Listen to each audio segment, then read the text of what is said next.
ছাত্ৰ মুক্তি সংগ্ৰাম সমিতি তিনিচুকীয়া জিলা সমিতি আৰু নাৰী মুক্তি সংগ্ৰাম সমিতি হৈ সকলো সংবাদদাতাসকলক আমি ধন্যবাদ দিব বিচাৰিছোঁ। যিহেতু আমি সকলো জ্ঞাত মাইক্ৰ ফাইনেন্স আৰু স্মাৰ্ট মিটাৰৰ নামত অসমত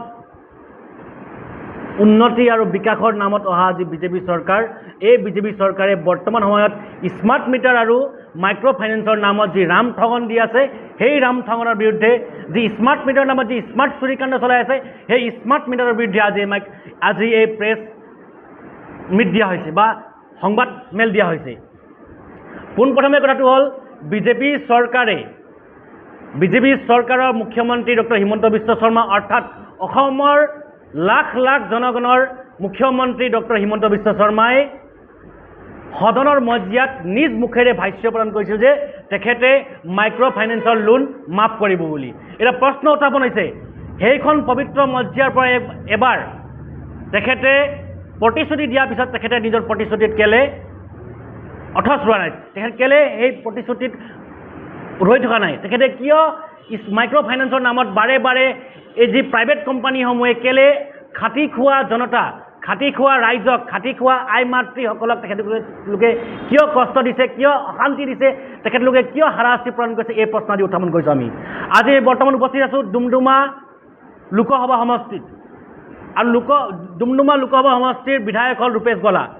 আমি ডুমডুমাৰ বিধায়ক ৰূপেশ গলা ডাঙৰীয়াক স্পষ্টকৈ ইয়াৰ পৰা আমি জনাই দিব বিচাৰিছোঁ, দাবী জনাব বিচাৰিছোঁ যে তেখেতে মাইক্ৰ ফাইনেন্স আৰু স্মাৰ্ট মিটাৰে যি জনসাধাৰণৰ জলকলা খুৱাইছে, ইয়াৰ বিৰুদ্ধে তেখেতে যদি মাত নামাতে তেনেহ'লে কিন্তু ইয়াৰ পৰা এই ছাত্ৰ মুক্তি সংগ্ৰামী, নাৰী মুক্তি সংগ্ৰামী হৈ তেখেতে স্পষ্টকৈ সকীয়াই বিচাৰিছোঁ যে তেখেতে যদি অনতিপলমে মাত নামাতে তেনেহ'লে কিন্তু আমি তেখেতৰ ঘৰ ঘেৰাও কৰিবলৈ বাধ্য হ'ম, আৰু আমি তেখেতক ঘৰ ঘেৰাও কৰি যি স্মাৰ্ট মিটাৰৰ নামত যি স্মাৰ্ট চুৰিকাণ্ড চলোৱা যি স্মাৰ্ট মিটাৰ আছে, সেই স্মাৰ্ট মিটাৰ কিন্তু তেখেতৰ ঘৰত দলিয়াই দিয়া হ'ব। আমাৰ সাধাৰণ জনতাক জলাকলা খুৱাইছে এইসমূহ আমি আপোনাক জ্ঞাতাৰ্থে জনাই দিব বিচাৰিছোঁ। যেতিয়া আপোনাৰ মিটাৰৰ বিল 124 ইউনিটলৈকে থাকে, তেতিয়া তেখেতলোকে ৰেট অৰ্থাৎ পাৰ ইউনিটত ৰেট লগাইছে 6 টকা কৰি। যেতিয়া আপুনি লাইট জ্বলাই, যেতিয়া আপুনি 124 ইউনিট ক্ৰছ কৰিব, অৰ্থাৎ 124 ইউনিট যেতিয়া আপোনাৰ পাৰ হ'ব, তেতিয়া তেখেতলোকে বিল লগাইছে 7.30 পইচাকৈ। যেতিয়া আপুনি আকৌ 124 ইউনিট প্লাছ কৰিলে, যেতিয়া আপুনি 162 অৰ্থাৎ 162 ইউনিট যেতিয়া আপুনি পাৰ কৰিব, তেতিয়া আকৌ আপোনাৰ বিল লগাইছে 8.2 অৰ্থাৎ 8 টকা 20 পইচা কৰি। যেতিয়া আকৌ আপুনি 162 অৰ্থাৎ 162 পৰা যেতিয়া আপুনি আকৌ 181 ইউনিট বিজুলী বাতি ব্যৱহাৰ কৰে, অৰ্থাৎ যেতিয়া আপুনি 181 ইউনিট যেতিয়া আপুনি বিজুলী ব্যৱহাৰ কৰে, তেতিয়া আকৌ ৰেট লগাইছে পাৰ ইউনিট ৰেট 8.4 কৰি। তেতিয়া আকৌ যদি আপুনি 190 ক্ৰছ কৰে, তেতিয়া আকৌ আপোনাক লগাইছে 9 টকা 19 পইচা কৰি। এতিয়া কথাটো হ'ল এই ধৰণে যে জলাখলা কৰা যি কাৰ্যসূচী অসম চৰকাৰ অৰ্থাৎ হিমন্ত বিশ্ব শৰ্মাই আদানী গ্ৰুপ, আম্বানী গ্ৰুপক ধনী কৰাবৰ কাৰণে যি ইলেকশ্যন সময়ত যি মোটা ৰকম তেখেতলোকৰ পৰা যি বণ্ডৰ নামত লৈছিল, সেইসমূহ ঘূৰাই দিবৰ কাৰণে এই ধৰণৰ পদ্ধতিসমূহ তেখেতলোকে অৱলম্বন কৰিছে নেকি, এই ধৰণৰ প্ৰশ্নসমূহ বৰ্তমান উত্থাপন হৈছে। আৰু সেইদিনা যেতিয়া মাননীয় মুখ্যমন্ত্ৰী ডাঙৰীয়া ঢলা শদিয়াত যি চ'লাৰ লাইটৰ যি উষ্মাদান আদৰণি জনাব আহিছিল, সেই সময়তো আমি দাবী উত্থাপন কৰিছোঁ যে মুখ্যমন্ত্ৰী হিমন্ত বিশ্ব শৰ্মাক আমি লগ কৰিব বিচাৰিছোঁ, ছাত্ৰ মুক্তি আৰু নাৰী মুক্তি হৈ তেখেতলোকক আমি স্মাৰক পত্ৰ দিব বিচাৰিছোঁ। যিহেতু ইতিমধ্যে আমি নন্দিতা গাৰ্লুচা বাইদেউক আমাৰ যি বৈদ্যুতিক উপসংগঠনৰ জৰিয়তে SDO হওক বা DM হওক বা ADM হওক, সকলোৰ যোগেদি ইতিমধ্যে আমি নন্দিতা গাৰ্লুচা বাইদেউ অৰ্থাৎ বিদ্যুৎ মন্ত্ৰীক ইতিমধ্যে আমি বিভিন্ন ধৰণৰ আন্দোলন তিনিচুকীয়াৰ পৰা আৰম্ভ কৰি মাৰ্ঘেৰিটাৰ পৰা আৰম্ভ কৰি ডুমডুমা, শদিয়া, ঢলা সকলোতে আন্দোলন কৰি আমি ইতিমধ্যে স্মাৰক পত্ৰ প্ৰদান কৰিছোঁ। কিন্তু তেখেতলোকে এতিয়ালৈকে নিমাত হোৱাত এতিয়া আমি মজবুৰ হৈছোঁ যে আমাৰ নিজৰ সমষ্টিৰ তিনিচুকীয়া জিলাৰ ভিতৰত থকা যিমানখিনি বিধায়ক, সেয়া ভাস্কৰ শৰ্মাই নহওক কিয়, সেয়া বলিন চেতিয়াই নহওক কিয়, সেয়া ৰূপেশ গলাই নহওক কিয়, আমি তেখেতলোকৰ ঘৰ ঘেৰাও কৰিবলৈ সাজু আছোঁ।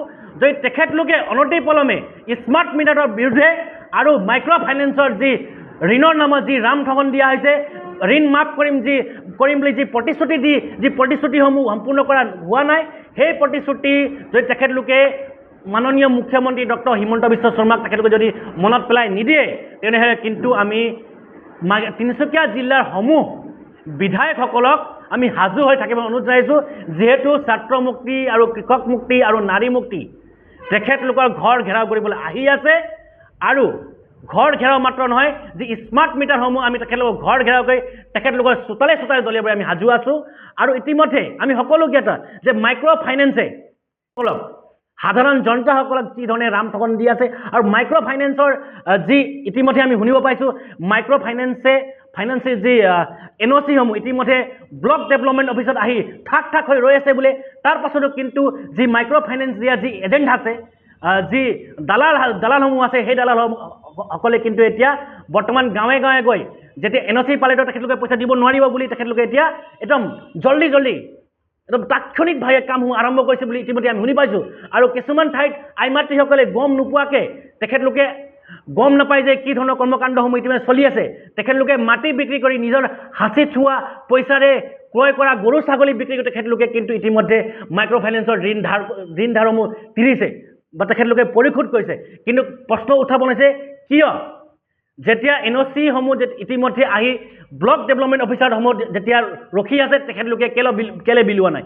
এতিয়া আন এটা প্ৰশ্ন উত্থাপন হৈছে বিজেপি চৰকাৰে বৰ্তমান যি সদস্য ভৰ্তি কাৰ্যসূচী আৰম্ভ কৰিছে তেখেতলোকে অৰুণোদয় আঁচনিৰ নামত তেখেতলোকৰ অৰুণোদয় 3.0 আঁচনিৰ নামত তেখেতলোকে গাঁৱৰ শ মহিলাক মাতি মিটিং পাতিছে আৰু মিটিঙত কি কৈছে, যদি আপোনালোকে আমাৰ সদস্য ভৰ্তিক আপোনালোকে ফোন নকৰে তেনেহ'লে কিন্তু আপোনালোকে অৰুণোদয় আঁচনি নাপাব। যদি আপোনালোকে আমাৰ বিজেপি সদস্য নহয় তেনেহ'লে কিন্তু আপোনালোকৰ যি মাইক্ৰ' ফাইনেন্সৰ লোন আছে সেইটো লোন মাফ কৰি দিয়া হ'ব। এতিয়া প্ৰশ্নটো উত্থাপন হৈছে যে বিজেপি জইন নকৰিলে অসমত বসবাস কৰি থকা ব্যক্তিসকলে কি সা সুবিধা নাপাব নেকি? কি বিজেপি চৰকাৰে কেৱল মাত্ৰ বিজেপি কৰা নেতা পানী নেতাৰ কাৰণে কেৱল মাত্ৰ আঁচনিসমূহ ৰূপায়ণ কৰিছে নেকি? কি বিজেপি চৰকাৰে আমাৰ পৰা টেক্স লোৱা নাই নেকি? কি বিজেপি চৰকাৰে বনোৱা সময়ত আমাৰ এই সাধাৰণ জনতাই ভোট দিয়া নাছিল নেকি? তেখেতলোকে উন্নতি বিকাশৰ কথা কৈ যেতিয়া আহিছিল আমাৰ ওচৰত তেতিয়া আমি তেখেতলোকক ভোট প্ৰদান কৰিছিলোঁ।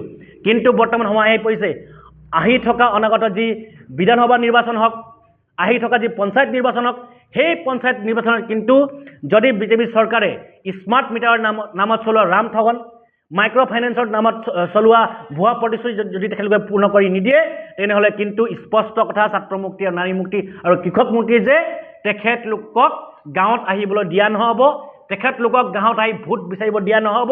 তেখেতলোকৰ নেতা পালি নেতাক যেতিয়া গধূলি যে খাব নোপোৱাতে তেখেতলোকে যে চাহ খাব আহে, বিস্কুট খাব আহে আমাৰ ঘৰে ঘৰে, সেই চাহ বিস্কুট দিয়া নহ'ব, তেখেতলোকক লাঠি দিয়া হ'ব যে তোমালোকৰ কাৰণে তোমালোকৰ চৰকাৰে আমাক যি জীয়াতোক ভোগাইছে, আমাক যি ভুক্তভোগী কৰাইছে, সেই ভুক্তভোগীৰ উত্তৰ কিন্তু আহি থকা পঞ্চায়ত নিৰ্বাচন আৰু বিধানসভা নিৰ্বাচন পাব।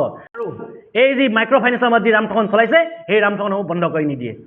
আমি যিহেতু আজি নাৰী মুক্তি আমাৰ তিনিচুকীয়া জিলাৰ পৰা আৰু জিলাখন প্ৰতিখন গাঁৱতে শাখা সমিতি আছে, আমি সেই কথাখিনি বুজাইছোঁ। সেই কথাখিনি আমাৰ মহিলাবিলাকে বুজি পাইছে। যেতিয়া নেকি আমাৰ ডাঙৰ সমস্যাটো হৈছেতো আমাৰ যিহেতু মাইক্ৰ' ফাইনেন্সটো যদি তেওঁলোকে ঋণ ৰেহাই নাপাব তেতিয়া অৰুণোদয়টোতো আমাৰ মানুহবিলাকেতো বুজিব লাগিব। সেইখিনি আমি বুজাবলৈ চেষ্টা কৰিছোঁ, তেওঁলোকে বুজি পাইছে। অৰুণোদয় যে আমাৰ ডাঙৰ বস্তু সেয়া নহয়, সেই কথাটো আমাৰ মহিলাবিলাকে বুজি পাইছে। আমাৰ মহিলাবিলাকে মূৰত গামোচা বান্ধি ৰেডি হৈছে। মুঠতে বিজেপি যদি আমাক মাইক্ৰ' ফাইনেন্সটো যদি নিদিব NOC তেতিয়াহ'লে কিন্তু আমি বিজেপি উফৰাবলৈ কাৰণে একদম সক্ষম। আমি 24 আগে পাব লাগিব। আমাৰ মহিলাই চাই নাথাকিব, নাৰী মুক্তি সংগ্ৰাম সমিতিও চাই নাথাকিম।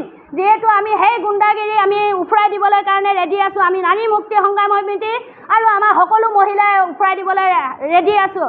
আৰু আমাক NOCখন ইলেকশ্যনৰ আগে যদি নিদিব আমি কেতিয়াও নিদিওঁ যে আমি চৰকাৰৰ মানুহ সমষ্টিত সোমাবলৈ নিদিওঁ। সেয়া কিন্তু চৰকাৰে দায়ী হ'ব কিবা যদি হয়, এয়া আমি দায়ী নহয়। ধন্যবাদ। আমি আন্দোলন যদি ইয়াৰ উত্তৰ একোৱেই নাপাওঁ, আমি প্ৰেছ মিটৰ উত্তৰেই নাপাওঁ, তেতিয়াহ'লে আমি কিন্তু আন্দোলনৰ কাৰ্যসূচী ল'বলৈ আমি বাধ্য হ'ম। আৰু লগতে হৈছে যে কি চৰকাৰখনে আমাক আঁচনি ঘোষণা কৰিছে। কোনে আঁচনি পাইছে অৰুণোদয় নামত এতিয়া তেওঁলোকে যিহেতু অৰুণোদয় নামত বিশাল বিশাল সভা পাতিছে, কিবা অৰুণোদয় 3 নেকি এটা আহিছে বুলি কৈছে, সেই সভাখন পাতিলে। সেই সভাখন পাতি তেওঁলোকে কৈছে যে আমাৰ মহিলাবিলাকে সভাখনত অংশগ্ৰহণ কৰি তেওঁলোকে প্ৰেচিডেণ্টৰ ঘৰত ফৰ্ম বিচাৰিবলৈ যাওঁতে তেওঁলোকে কৈছে যে কি আমাৰ ফৰ্ম যদি অৰুণোদয় লাগে তেতিয়াহ'লে বিজেপিত জইন কৰিব লাগিব। তাৰমানে কি অৰ্থটো কি তেনেকৈ NOC দি দিব লাগে, নিদিয়ে কিয়? তেওঁৱে যে ইমান বিশাল সভাবিলাক পাতি পাতি তেওঁলোকে এনেকুৱাকৈ পলুহুন দিলে, এনেকুৱা পলুহুন আমাৰ মহিলাবিলাকে কিন্তু সহ্য কৰি নাথাকে। আমাৰ মহিলাবিলাকে ক'বলৈ কৈছে যদি আমাৰ ইলেকশ্যনৰ আগে আগে আমাৰ NOC বিতৰণ নহ'ব তেতিয়াহ'লে আমাৰ কিন্তু 26 চন আৰু আমাৰ এইটো ইলেকশ্যন 24 চন, এই 24 চন আমি মূৰত গামোচা বান্ধিম আৰু আমি চৰকাৰৰ মানুহ গাঁৱত সমষ্টিয়ে সোমাবলৈ নিদিম আৰু আমি সোমালে অপদস্থ কৰিম। সেয়া আমি দাড়ি নহয়, তেওঁলোকে দাড়ি। আৰু মাইক্ৰ' ফাইনেন্সৰ মানুহবিলাকক ইয়াৰ পৰা মই বাৰ্তাটো পঠিয়াইছোঁ অফিচাৰবিলাকক, তেওঁলোকেও যদি পইচা বিচাৰি যাব তেতিয়াহ'লে আমাৰ মহিলাবিলাকে ঝাৰুৱেদি খেদিব আৰু দাহেদি খেদিব, কি কৰিব তেওঁলোকে। সেয়া কিন্তু আমি দাড়ি নহয়, সেয়া চৰকাৰে দাড়ি হ'ব, আমি দাড়ি হ'ব নোৱাৰোঁ। আৰু 3 নম্বৰ কথাটো হৈছে যে কি আমি প্ৰেছ মিট 19 তাৰিখৰ পৰা দি আছোঁ মাইক্ৰ' ফাইনেন্সৰ বাবদ আৰু আমাৰ এই স্মাৰ্ট মিটাৰ বাবদ। ইমান জ্বলা কলা খুৱাইছে স্মাৰ্ট মিটাৰ আৰু মাইক্ৰ' ফাইনেন্সৰ বাবদ, সেইখিনি আমি দি আছোঁ। শদিয়াত দিলোঁ, আজি ক'লৈও ধন্যবাদ। কিন্তু আজি প্ৰেছ মিটটো কিয় দিয়া হৈছে সেই কথাটোতো অৱগত হৈছে যিহেতু। আৰু এতিয়া আমি এটা কথা ক'ব বিচাৰোঁ, আমি প্ৰেছ মিটটো দিছোঁ আমাৰ মাইক্ৰ' ফাইনেন্সৰ ঋণ ৰেহাই বাবদ হেমন্ত বিশ্ব শৰ্মা ডাঙৰীয়াই যিহেতু বিশাল বিশাল সভা পাতি তেওঁৱে ইলেকশ্যনৰ হাৱা মেলি তেওঁৱে যিহেতু আমাক মাইক্ৰ' ফাইনেন্সৰ আইসকলৰ লোনবিলাক মাৰি দিম সেই কথাখিনি কৈছিল। আজি আইসকলৰ লোনবিলাক যে তেওঁলোকে সভা পাতিও কৈছে যে আমি মাৰি দিছোঁ, যিহেতু মাৰি দিছোঁ, লোন মাৰা আমাৰ কোনো কৰ্তব্য নহয়। আমাৰ মহিলাবিলাকে জানে লোন আমি লৈছোঁ, লোন আমি দিব লাগে, কিন্তু কৰোণা আমি অনা নাছিলোঁ আৰু আমি যিহেতু কাৰ্ডখন আমি অনা নাছিলোঁ আৰু এইটো কি হয় লকডাউন আমি দিয়া নাছিলোঁ। তেতিয়া যিহেতু আমাৰ মানুহবিলাকৰ নাথল অৱস্থা হ'ল। মুখ্যমন্ত্ৰী ডাঙৰীয়াক আমি যিহেতু ভোট দি আসনখন দিছোঁ, তেওঁ আমাৰ অভিভাৱক হয়, অভিভাৱক হিচাপে আমি তেওঁক ক'বলৈ গ'লোঁ যে আমাৰ মাইক্ৰ' ফাইনেন্সৰ ঋণটো আমি যিহেতু লকডাউনত নাথল অৱস্থা হ'লোঁ, আপুনি আমাক যিহেতু এই বিষয়বস্তুটোত অলপ চাই চিতি দিয়ক। তেওঁৱে চিধি কৈ দিলে যে সভা পাতি কিনে আইসকলৰ লোনবিলাক মাৰি দিম। কেতিয়া মাৰিব তেওঁলোকে? প্ৰশ্নটো সেইটো হৈছে। এতিয়া আমাক যে লোনবিলাক মাৰি দিয়া নাই, লোনবিলাক যেতিয়া নেকি মাৰাৰ বঞ্চত তেওঁলোকে চৰকাৰখনৰ ফালৰ পৰা আমাক ডকাইত পঠিয়াইছে। যিহেতু মাইক্ৰ' ফাইনেন্সৰ অফিচাৰবিলাকে আমাক ঘৰে ঘৰে গৈ কাৰোবাৰ যদি 10,000 আছে তাত তেওঁলোকে 200 টকা হ'লেও ৰাতি 6টা বজালৈকে 7টা বজালৈকে ৰৈ থাকে। তেওঁলোকৰ ডিউটি কেতিয়াৰ পৰা? 9টাৰ পৰা 3টালৈকে নে 9টাৰ পৰা 10টালৈকে তেওঁলোকৰ বা ৰাতি 6টা বজালৈকে ডিউটি। তেওঁলোকে অন ডিউটিত যদি ডিউটি থাকোঁতে পইচা বিচাৰি গৈছে সেইটো কথা আমাৰ বেলেগ কথা। 6টা বজাত 7টা বজাত মানুহক যদি অশান্তি দিয়ে তেতিয়া আমাক হেমন্ত বিশ্ব শৰ্মা ডাঙৰীয়াই কৈছিলে যে তেওঁলোকক পইচা বিচাৰিলে পইচা নিদিবা বুলি। সেইটোৰ কথা শুনিয়ে আমাৰ আইসকলে পইচাবিলাক নিদিয়াত এতিয়া যে তেওঁলোকে যে এনেকৈ গৈ আছে এইবোৰ কাৰ চক্ৰান্ত হয়, কাৰ কি হয় এইবিলাক যে পইচা বিচাৰি গৈ আছে? এই পইচা আমাৰ আইসকলে কেনেকৈ দিব? যিহেতু তেওঁলোকে চক্ৰবৃদ্ধি দেখাইছে, নিজৰ পইচাটোৱে তেওঁলোকে দিবলৈ নোৱাৰে, চক্ৰবৃদ্ধিটো কেনেকৈ দিব তেওঁলোকে? সেইটো এটা আমাৰ প্ৰশ্ন হ'ল। আৰু 2 নম্বৰ প্ৰশ্নটোতো সেয়াতে হ'ল, বেল চাই নিছে, চামুচেৰে আমাক দিছে, সেইটোৱেতো প্ৰশ্নটো হ'ল। সেই কথাটো আজিকালি মহিলাবিলাকে মমে নিজৰ মনত অনুভৱ কৰিছে কাৰণে আজি ৰাজপথলৈ ওলাইছে। আজি ৰাজপথত ক'ত কমি দেখিছে? প্ৰেছ মিটত মানুহ দেখিছে নেকি এনেকৈ ক'ৰবাত? আজি প্ৰেছ মিটত আজি ইমান মানুহ আহিছে, কি কাৰণে আহিছে? নিজৰ বাৰ্তাটো দিবলৈ কাৰণে আহিছে। তেওঁলোক যে ৰেডি হৈছোঁ সেই কথাটো জনাবলৈ কাৰণে, সেই কথাটো চৰকাৰক বুজাবলৈ কাৰণে আহিছে। সেয়াকে কৈ মই ধন্যবাদ জনালোঁ।